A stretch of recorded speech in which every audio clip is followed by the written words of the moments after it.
I'm going to be making my own alkaline version of chicken noodle soup. And the things I will be using are butternut squash, some portobello mushrooms. I was going to get oyster mushrooms, but they didn't have them at the store I went to. I have some green onion. I'm going to add in a little turnip greens just because I usually like to do kale, but out of that too, because you know it's the holiday season. And then in this bowl I already have my washed veggies, and I just boil some spring water and toss the veggies in the spring water for about 15 seconds to get rid of the extra coating and any dirt. So we have some red peppers, green peppers, yellow squash, green zucchini, some Mexican squash at the bottom, some habanero peppers to give it a little flavor, a little spice, because I like a little spice. Some Roma tomatoes just to give it that real soup flavor. And then for seasonings, don't pay attention to the container because I recycled. This is basil, dill.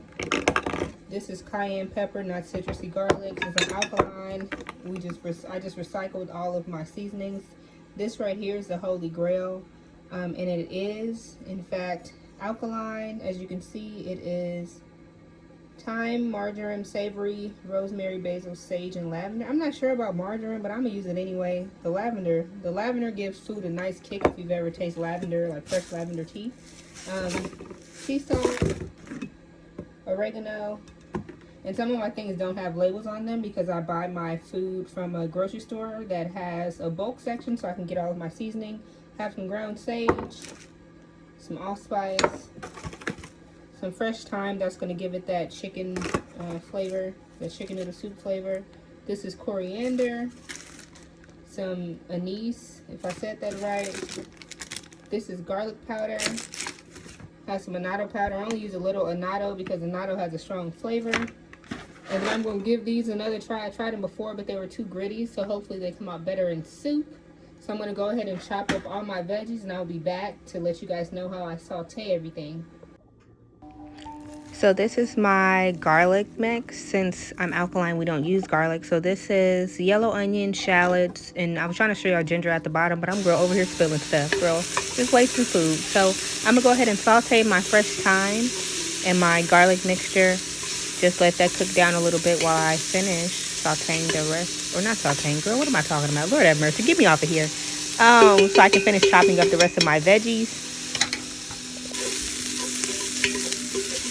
And everything was starting to stick to the bottom of the pan, which I don't mind. It gives it a little extra flavor, but I'm going to go ahead and add water sooner than I usually do when it comes to my soups. I usually like to saute my veggies in just a little bit of oil. Oh, and by the way, I use toasted sesame oil for my soup, and it gave it a really good flavor. I usually use grapeseed oil or avocado oil, but I'm out of both. So I used what I had, and that worked just fine. So I'm just going to let these sweat down a little bit, added a little bit of water so that the veggies don't stick to the bottom of the pan. I will say that for the butternut squash, I'm not a huge fan of it. So instead of using, I think this is about 2 cups, I will probably just use maybe 1 cup or a half a cup next time. So these are my veggies after they sauteed down for a little bit. There is a little anise seed in there, but now I'm going to go ahead and add the rest of my seasoning, starting off with some allspice. Girl, these seasonings really came together. Like when I tell you it tastes just like chicken noodle soup, just like it. A little cayenne. I don't think I put that in the other video. But I like spicy food. My granny doesn't, but the spiciness in soups really help pull out excess mucus that's in our body, which, as we know, is cold. So we need to be doing whatever we can and take care of our bodies, because black people, or we ain't even black. I'm not going to get started, but we really have to do a better job at taking better care of ourselves, and soups is one of the best way to stay warm because it warms our body up from the inside out, as well as taking baths, drinking tea, and minding your business. That's how we stay clear of the plague. And then for seasonings, I'll do my best to put measurements in the description box, but the way my granny taught me how to cook was to cook with your heart or to cook with your soul. So we don't use measuring spoons and none of that stuff. I just eyeball it. The way I was taught was to make sure that your food has color. And of course, with soup, you want to taste as you go and season as you go, and be careful not to over season with salt. in the beginning, because if you do, then your food's going to be too salty, because I have to add more veggies as I go along, so my veggies won't be overcooked. And of course, when I get to the zucchini and stuff, zucchini adds a lot of water to the mixture, so just making sure that you don't over salt your food. You can add as much seasoning as you want as far as the herbs go, but just make sure that you don't over salt your food. Start off with a little bit and work your way up as you go. I would say for this recipe, I probably use maybe 2 tablespoons of salt. I'm not sure.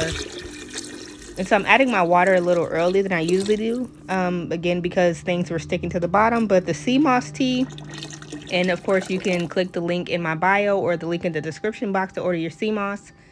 But that adds a really good texture. And also added minerals. Girl, the habanero pepper just do something special to my spirit. Let it sizzle in you. Let me stop playing. I did add the turnip greens off camera, and I did slice them really thin. And it's going to give it a really good finish. I wish y'all could taste this through the screen. I was so happy with myself that I figured this out. Because usually I make it, but it doesn't really come out 100% right. But I got all the ingredients I needed. And I don't know if tomatoes are in real chicken noodle soup. I don't remember. But the tomatoes gave it a really nice flavor. And this took a total of maybe an hour and a half to make, including chopping time, which isn't that bad. And I be in there dancing and stuff. You gotta dance and pray over your food while you cook, and that's what makes it so good. It's not so much the seasonings, it's the love that you put into it and the intention that you put behind it. If you try making this, don't forget to take out your thyme sprigs before you serve. And I also forgot to add bay leaf, which I did go ahead and add at the end. And I will say that these noodles, they were gritty at first, but as the days went on, because you know the food still marinates in the broth once it's cooled down and stuff. I will say that the noodles did become a better texture, but I'm still going to find me a different texture noodle. I usually make my own noodles, but I wasn't really interested in doing all of that. And I will say oyster mushrooms is probably going to taste better. The portobellos, they weren't bad, but I think the oysters, like the texture of the oyster mushrooms, and also the fact that I would be able to like really shred them, would probably be a lot better. But when I tell you this is the best soup that I've ever made, and I've been making homemade soup since I was a teenager. I'm near 30 now. Look at this. I had them doing a slow motion for y'all. Slow motion. Oh my God, this was so good. I can't wait to make some more.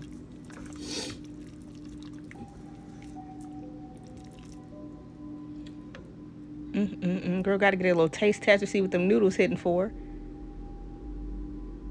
And again, like I said, this took like maybe an hour and a half.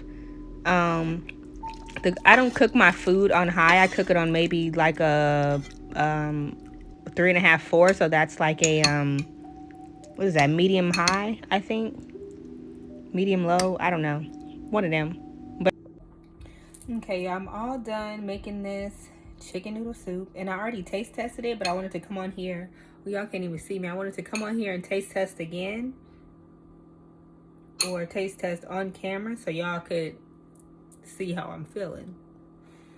Like, this tastes just like chicken noodle soup. I don't know how, but that's how you know it's really all the seasonings that we put in our food that makes our food good.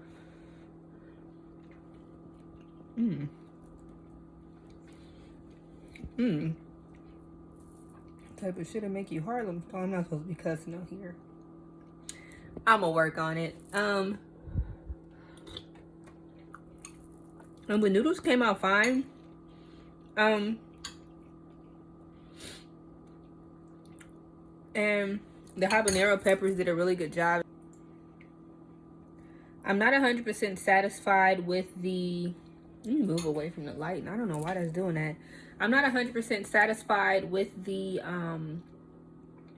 chickpea noodles, because they have like a gritty kind of... Not a gritty taste, but it's hard to explain. It definitely tastes better in soup than it did when I made spaghetti, because that shit was trash. And I make my spaghetti sauce from scratch, so I was kind of upset that I had to waste my sauce, but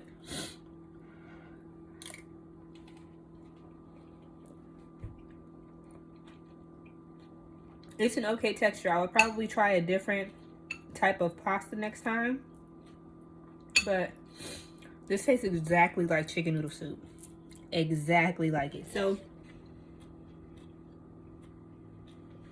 Lord have mercy.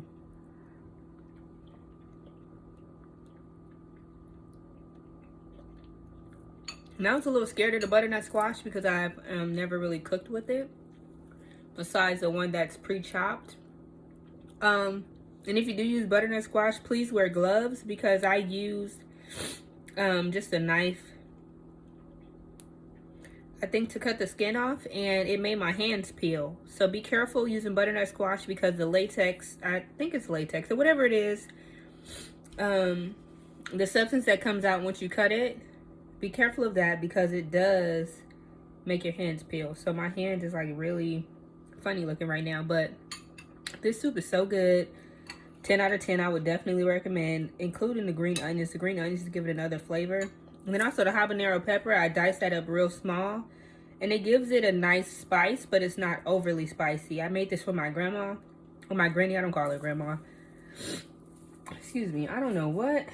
I just ended a 2-week fast, and I think eating so fast is like clogging me up again, or like eating real food too fast is clogging me up again. But I made this for my granny because she's suffering from so many health issues, so I'm getting her started on an alkaline diet. So this is for Grams. This is so good. She gonna love it. I can't wait, because my family be so, they be having all of this, I can't cuss on here. They be having all of this stuff against, you know, my diet, but as soon as my granny try this, she gonna want to know who made it. Girl, that was me. Okay, I love y'all. Thank you so much for tuning in. Don't forget to like. How does shit go? Don't forget to like, comment, and subscribe. Tell all your homegirls that we alkaline around these parts, and you can definitely still enjoy the same foods, just with healthier options. It's definitely an option, and we gonna keep it going, because we ain't gonna never go back to poison. But I'm not gonna start. I love y'all. Good night. I didn't sit down to eat, and it's gone already. I also wanted to say, I'm not really a big fan of the butternut squash in the soup. It does add a nice flavor to it. So next time I'll probably just add way less than I did, because I just picked around it in my soup. I think it was too many mushy flavors, like the noodles, and then a butternut squash. I'm not really a fan of mushy unless it's avocados. And this soup is really good, because I feel my sinuses being cleared already. I need to go blow my nose. But yes, that's just my opinion.